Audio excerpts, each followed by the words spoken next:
আপনারা জানেন বরাবর মতো এবারও জাতীয় ঈদগাহ ময়দানে ঈদের প্রধান জামাত সকাল 8:30 অনুষ্ঠিত হবে। এখানে একত্রে প্রায় 35,000 প্লাস মুসল্লি ঈদের জামাত আদায় করবেন। জাতীয় মসজিদ বাইতুল মোকাররমে মোট 5টি ঈদ জামাত অনুষ্ঠিত হবে। তার মধ্যে প্রথম জামাত শুরু হবে সকাল 7টায়। আগে বলা হয়েছে আবহাওয়া প্রতিকূল থাকলে হয়তো এই ভেন্যু চেঞ্জ হতে পারে। এছাড়া ঢাকা মহানগরীতে মোট 121টি ঈদগাহ এবং 1599টি মসজিদে মোট 1771টি ঈদের জামাত অনুষ্ঠিত হবে।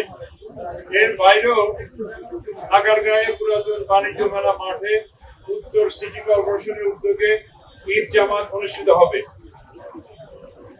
সৌদি আরবের সাথে মিল রেখে আগের দিন রাজধানীতে 3টি ঈদ জামাত এবং শিয়া সম্প্রদায়ের 8টি ঈদ জামাত অনুষ্ঠিত হয়। সাধারণত জাতীয় ঈদগাহের যে ব্যবস্থা থাকবে সেখানে জাতীয় ঈদগাহে ঈদের জামাতে কয়েক স্তরের নিরাপত্তা ব্যবস্থা তৈরি করা হবে।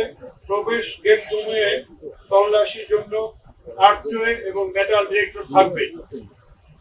পুরো জাতীয় ঈদগাহ ময়দান সহ আশেপাশের এলাকায় সিসি ক্যামেরা দিয়ে মনিটরিং করা হবে এবং এখানে পুলিশ কন্ট্রোল থেকে সিসি ক্যামেরা সার্বক্ষণিক মনিটরিং করা হবে। ঈদগাহ ময়দানে আসার প্রধান তিনটি রাস্তার প্রবেশ মুখে রোড ব্যারিকেড থাকবে যাতে অন্যান্য গাড়ি এই ঈদগাহ ময়দানের আশেপাশের রাস্তায় না আসে। সেখানে আর্চওয়ে এবং মেটাল ডিটেক্টর থাকবে। ওই তিনটি পয়েন্ট হলো মৎস্য ভবন, প্রেস ক্লাব এবং শিক্ষা ভবন। ঈদ জামাতের চারদিকে আমাদের পুলিশের পিকেট, পেট্রোলিং এবং পুলিশ লাইনিং ব্যবস্থা থাকবে। মূল গেটে আর্চওয়ের মধ্য দিয়ে সকল মুসল্লিদের ঠিক করতে হবে যেহেতু এখানে ভিভিআইপি উপস্থিত থাকবেন। নারী বা মহিলাদের জন্য পৃথক প্রবেশ গেট এবং পৃথক নিরাপত্তা ব্যবস্থা থাকবে।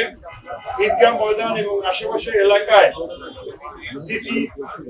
সিটিটিসি ডগ স্কোয়াড সুইপিং এবং স্পেশাল ব্রাঞ্চের সুইপিং টিম এইসব এলাকা সুইপিং করবে। আমাদের বিএনপি ও স্পেশাল টিম স্ট্যান্ড বাই থাকবে।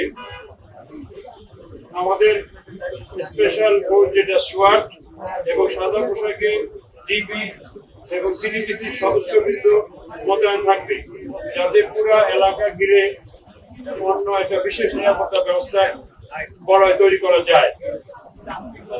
কয়েকটা ওয়াচ টাওয়ার থাকবে, সেখান থেকে সংশ্লিষ্ট এলাকা মনিটরিং করা হবে। আমাদের অন্যান্য নিরাপত্তা বাহিনীর সাথে সমন্বয় থাকবে। সমন্বয় অনুযায়ী আমাদের ডিএমপি পুলিশ সদস্যগণ কাজ করবে।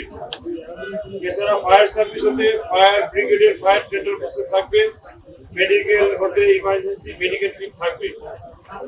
বাইতুল মোকাররম কেন্দ্রিক যে নিরাপত্তা ব্যবস্থা সেখানেও আলাদা প্রায় কাছাকাছি নিরাপত্তা ব্যবস্থা নেওয়া হচ্ছে। অন্যান্য ঈদগাহ সমূহে আমাদের পুলিশ যথারীতি মোতায়েন থাকবে।